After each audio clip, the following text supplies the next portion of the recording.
ಅಸಮಾನತೆಯ ಕಾರಣಕರ್ತರಿಗೆ ಉತ್ತರ ಕೊಡುವ ಸಮಯ ಬಂದಿದೆ. ಸಚಿವೆ ಲಕ್ಷ್ಮೀ ಹೆಬ್ಬಾಳ್ಕರ್ ಬಾರ್ ಅಸೋಸಿಯೇಷನ್ನಲ್ಲಿ ಮತಯಾಚಿಸಿದ ಸಚಿವರು ಹುಬ್ಬಳ್ಳಿ ಧಾರವಾಡಕ್ಕೆ ಹೋಲಿಸಿದರೆ ಬೆಳಗಾವಿ ಜಿಲ್ಲೆಗೆ ಆಗಿರುವ ಅಸಮಾನತೆಗೆ ಕಾರಣರಾದವರಿಗೆ ಉತ್ತರ ಕೊಡುವ ಸಮಯ ಬಂದಿದೆ ಎಂದು ಮಹಿಳಾ ಮತ್ತು ಮಕ್ಕಳ ಅಭಿವೃದ್ಧಿ ಸಚಿವರಾದ ಲಕ್ಷ್ಮೀ ಹೆಬ್ಬಾಳ್ಕರ್ ಹೇಳಿದ್ದಾರೆ.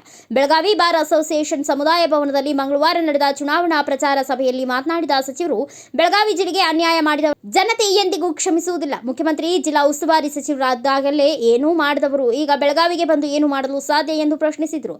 ಜಗದೀಶ್ ಶೆಟ್ಟರ್ ಅವರು ಮುಖ್ಯಮಂತ್ರಿ ಜಿಲ್ಲಾ ಉಸ್ತುವಾರಿ ಸಚಿವರಾಗಿದ್ದಾಗ ಏನು ಮಾಡಲು ಅವರಿಂದ ಸಾಧ್ಯವಾಗಲಿಲ್ಲ. ಬದಲಾಗಿ ಹೈಕೋರ್ಟ್ ಪೀಠ ಐಐಟಿ ಆಕ್ಸಿಜನ್ ಸಿಲಿಂಡರ್ ವಿಷಯದಲ್ಲಿ ಅನ್ಯಾಯ ಮಾಡಿದರು. ಈಗ ಬಂದು ಏನು ಮಾಡ್ತಾರೆ? ಕೇವಲ ಅಧಿಕಾರದ ಹಿಂದೆ ಓಡಾಡುವ ಇಂತಹ ವ್ಯಕ್ತಿ ಜಿಲ್ಲೆಗೆ ಬೇಕಾ ಎಂದು ಪ್ರಶ್ನಿಸಿದರು. ಬಿಜೆಪಿಯಲ್ಲಿ ಅಧಿಕಾರ ಅನುಭವಿಸಿ ಆ ಪಕ್ಷದ ಮುಖಂಡರನ್ನೇ ನಿಂದಿಸಿಕೊಂಡು ಕಾಂಗ್ರೆಸ್ ಪಕ್ಷಕ್ಕೆ ಬಂದರು. ಕೇವಲ 3 ತಿಂಗಳ ಹಿಂದಷ್ಟೇ ಬಿಜೆಪಿ ನಾಯಕರ ವಿರುದ್ಧ ಇಲ್ಲ ಸಲ್ಲದ ಆರೋಪ ಮಾಡುತ್ತಿದ್ದ ವ್ಯಕ್ತಿ ಇಂದು ಏಕಾಏಕಿ ಬಿಜೆಪಿ ಸೇರಿ ಮೋದಿ ಅವರನ್ನ ಪ್ರಧಾನಿ ಮಾಡಬೇಕು ಎಂದು ಹೇಳುತ್ತಿದ್ದಾರೆ ಎಂದು ಟೀಕಿಸಿದರು. ದ್ವಂದ್ವ ನಿಲುವು, ಅಧಿಕಾರ ಬೇಕೇ ಬೇಕು ಎಂಬ ಹಪಾಹಪಿಯವರಿಂದ ಅಭಿವೃದ್ಧಿ ನಿರೀಕ್ಷಿಸಲು ಸಾಧ್ಯವಿಲ್ಲ. ಮುಖ್ಯಮಂತ್ರಿ ಸ್ಥಾನದಿಂದ ಇಳಿದ ಮೇಲೆ ಮುಖ್ಯಮಂತ್ರಿ ಆದರೂ ಅವರಿಗೆ ಅಧಿಕಾರವೇ ಮುಖ್ಯ ಎಂದು ಆರೋಪಿಸಿದರು. ಪ್ರಹ್ಲಾದ್ ಜೋಶಿ, ಬಸವರಾಜ ಬೊಮ್ಮಾಯಿ, ಶೋಭಾ ಕರಂದ್ಲಾಜೆ, ರಮೇಶ್ ಜಿಗಜಿಣಗಿ, ಜಗದೀಶ್ ಶೆಟ್ಟರ್ ಸೇರಿದಂತೆ ಡಜನ್ ಗಟ್ಟಲೆ ಬಿಜೆಪಿ ಅಭ್ಯರ್ಥಿಗಳು ಚುನಾವಣೆಗೂ ಮೊದಲೇ ಕೇಂದ್ರದಲ್ಲಿ ಮಂತ್ರಿಯಾಗುವ ಕನಸಿನಲ್ಲಿದ್ದಾರೆ ಎಂದು ಸಚಿವೆ ಲಕ್ಷ್ಮೀ ಹೆಬ್ಬಾಳ್ಕರ್ ವ್ಯಂಗ್ಯವಾಡಿದರು. ಬೆಳಗಾವಿ ಭಾವನೆಗಳ ಬಗ್ಗೆ, ಬೇಡಿಕೆಗಳ ಬಗ್ಗೆ ಇವರಿಗೇನು ಗೊತ್ತಿದೆ? ಬೆಳಗಾವಿ ಬಹಳ ವಿಭಿನ್ನವಾಗಿದೆ. ಸ್ಥಳೀಯರಿಗೆ ಗೊತ್ತಿರುತ್ತದೆ. ಬಿಜೆಪಿ ಅಭ್ಯರ್ಥಿ ಇದು ನನಗೆ ಕೊನೆಯ ಚುನಾವಣೆ ಎನ್ನುತ್ತಿದ್ದಾರೆ. ಮತ್ತೆ ಚುನಾವಣೆಗೆ ನಿಲ್ಲುವ ಬಯಕೆ ಇಲ್ಲದವರಿಗೆ ಕೆಲಸ ಮಾಡುವ ಹಸಿವಿರುವುದಿಲ್ಲ. ಅವರಿಗೆ ಕೇವಲ ಅಧಿಕಾರ ದಾಹ ಎಂದು ಹೇಳಿದರು.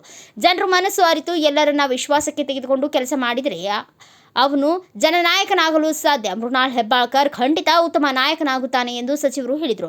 ಲಕ್ಷ್ಮೀ ಹೆಬ್ಬಾಳ್ಕರ್ ಖಾನಾಪುರದವರು ಎನ್ನುವ ಮುರುಗೇಶ್ ನಿರಾಣಿ ರಾಜಕೀಯ ಹೇಳಿಕೆ ಬಗ್ಗೆ ತಲೆಕೆಡಿಸಿಕೊಳ್ಳುವುದಿಲ್ಲ. ನಾನು ಬೆಳಗಾವಿಯಲ್ಲೇ ಹುಟ್ಟಿ ಬೆಳೆದವಳು. ಕಳೆದ 27 ವರ್ಷದಿಂದ ಇಲ್ಲೇ ಮನೆ ಮಾಡಿ ಉಳಿದುಕೊಂಡಿದ್ದೇನೆ. ನನ್ನ ಆಧಾರ್ ಕಾರ್ಡ್, ಮತದಾರರ ಗುರುತಿನ ಚೀಟಿ ಎಲ್ಲವೂ ಇಲ್ಲೇ ಇದೆ ಎಂದು ಸಚಿವೆ ಲಕ್ಷ್ಮೀ ಹೆಬ್ಬಾಳ್ಕರ್ ತಿರುಗೇಟು ನೀಡಿದರು. ಈ ವೇಳೆ ಮಾತನಾಡಿದ ಮಾಜಿ ಶಾಸಕ ಫಿರೋಜ್ ಸೇಠ್, ಮುಂದಿನ 40 ವರ್ಷ ಮೃಣಾಲ್ ಸಂಸದನಾಗಿ ನಿಮ್ಮೆಲ್ಲರ ಮಾರ್ಗದರ್ಶನದಲ್ಲಿ ಕೆಲಸ ಮಾಡಲಿದ್ದಾನೆ.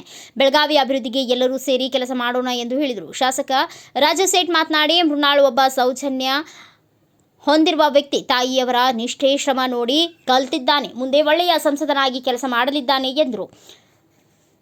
ಕಾಂಗ್ರೆಸ್ ಅಭ್ಯರ್ಥಿ ಮೃಣಾಲ್ ಹೆಬ್ಬಾಳ್ಕರ್ ಒಬ್ಬ ಸೈನಿಕನಂತೆ ನಾನು ಬೆಳಗಾವಿಗಾಗಿ ಲೋಕಸಭೆಯಲ್ಲಿ ಹೋರಾಟ ನಡೆಸಲಿದ್ದೇನೆ. ಜಿಲ್ಲೆಗೆ ಆಗಿರುವ ಅನ್ಯಾಯವನ್ನ ನಿವಾರಿಸಲು ಪ್ರಯತ್ನ ಮಾಡುತ್ತೇನೆ ಎಂದರು. ಬೆಳಗಾವಿಯ ಅಭಿವೃದ್ಧಿ ವಿರೋಧ ಜಗದೀಶ್ ಶೆಟ್ಟರ್, ಕ್ಯೂಡಾ ಸಣ್ಣನವರ್. ಬಿಜೆಪಿ ಅಭ್ಯರ್ಥಿ ಮಾಜಿ ಸಿಎಂ ಜಗದೀಶ್ ಶೆಟ್ಟರ್ ಅವರು ತೆಗೆದುಕೊಂಡ ಏಕಪಕ್ಷೀಯ ನಿರ್ಧಾರಗಳಿಂದ ಬೆಳಗಾವಿಯಲ್ಲಿ ವಕೀಲರ ವೃತ್ತಿಗೆ ಸಾಕಷ್ಟು ಹಿನ್ನಡೆ ಉಂಟಾಗಿದೆ ಎಂದು ಬೆಳಗಾವಿ ಬಾರ್ ಅಸೋಸಿಯೇಷನ್ ಅಧ್ಯಕ್ಷ ಎಸ್ ಕ್ಯೂಡಾ ಸಣ್ಣನವರ್ ಆರೋಪಿಸಿದರು.